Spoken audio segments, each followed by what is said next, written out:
Here's Archie's Travels, Chapter 32, entitled Sad Cafe.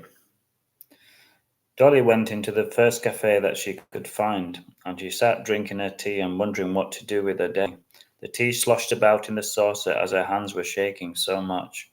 Archie's tail had stopped wagging and he didn't look happy. He's definitely picking up bad vibes, she thought. Dogs do that, she knew. Autumn was turning into winter and the evenings were darkening earlier. It was like a veil was being pulled over the world, and it was time to return to the safety of home. They walked past all of the colourful, well-lit shops, and she waved at the friendly shopkeepers. But the man with the dog was still rattling in the back of her mind like a pebble. She knew that she had to see James.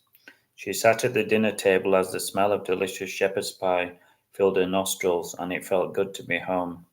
"Have you had a good day, dear?" her mum asked. "Great," she replied as she tucked into her meal, and she loved the way it warmed her up.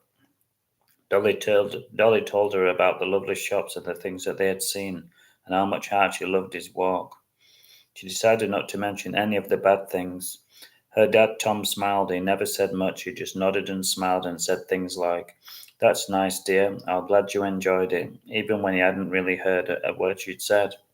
Dolly thought, exasperated. Dolly loved her parents, but sometimes it was hard to open up to them. They were in their own world and she was in hers. They were retired and the last thing they wanted was drama.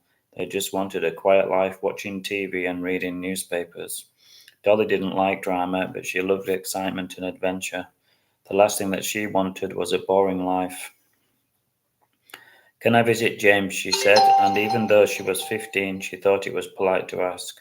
"Who's James?" Dad asked, peering over his spectacles. "Just a friend," she added breezily.